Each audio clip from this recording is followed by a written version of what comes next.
There's Edward in his dress. And so Edward Tulane became Susanna.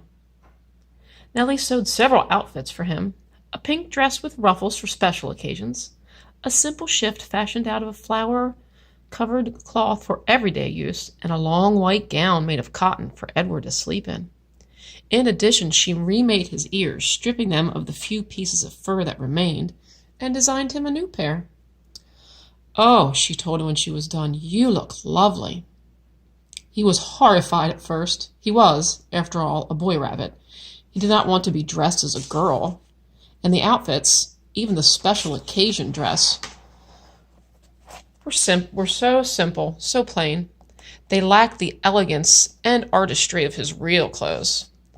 But then Edward remembered, lying on the ocean floor, the muck in his ears, the stars so far away, and he said to himself, "What difference does it make, really? Wearing a dress won't hurt me." Besides, life in the little green house with a fisherman and his wife was sweet. Nellie loved to bake, and so she spent her day in the kitchen. She put Edward on the counter and leaned him up against the flour canister and arranged his dress around his knees. She bent his ears so that he could hear well. And then she set to work, kneading dough for bread and rolling out dough for cookies and pies. The kitchen soon filled with the smell of baking bread and with the sweet smells of cinnamon and sugar and cloves. The windows steamed up. And while Nellie worked, she talked. She told Edward about her children. Her daughter Lolly, who was a secretary, and her boys, Ralph, who was in the army, and Raymond, who had died of pneumonia when he was only 5 years old. "He drowned inside of himself," said Nellie. "It is a horrible, terrible thing, the worst thing, to watch somebody you love die right in front of you, and not be able to do nothing about it. I dream about him most nights." Nellie wiped at her tears with the back of her hands. She smiled at Edward.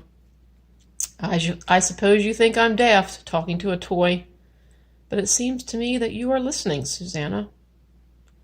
And Edward was surprised to discover that he was listening. Before, when Abilene talked to him, everything had seemed so boring, so pointless. But now, the stories Nellie told struck him as the most important thing in the world, and he listened as if his life depended on what she said. It made him wonder if some of the muck from the ocean floor had gotten inside his china head and damaged him somehow. In the evening, Lawrence came home from the sea, and there was dinner, and Edward sat at the table with the fisherman and his wife. He sat in an old wooden high chair, and while at first he was mortified, a high chair, after all, was a chair designed for babies, not for elegant rabbits, he soon became used to it. He liked being up high, looking out over the table, instead of staring at the tablecloth, as he had at the Tulane household. He liked feeling like a part of things. Every night after dinner, Lawrence said that he thought he would go out and get some fresh air, and that maybe Susanna would like to come with him. He placed Edward on his shoulder, as he had the first night when he walked him home through town, bringing him home to Nellie. They went outside, and Lawrence lit his pipe and held Edward there on his shoulder. And, if the night was clear, Lawrence said the names of the constellations one at a time. Andromeda, Pegasus, pointing at them with the stem of his pipe. Edward loved looking up at the stars, and he loved the sound of the constellation names. They were sweet in his ears. Sometimes, though, staring up at the night sky, Edward remembered Pellegrina, saw her again, her dark and glowing eyes, and a chill would go through him. Warthogs, he would think. Witches. But Nellie, before she put him to bed each night, sang Edward a lullaby, a sweet song about a mockingbird that did not sing, and a diamond ring that would not shine. And the sound of Nellie's voice soothed the rabbit, and he forgot about Pellegrina.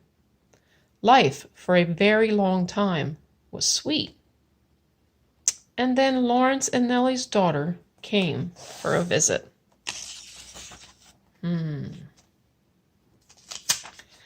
She's not a very nice person, you will see.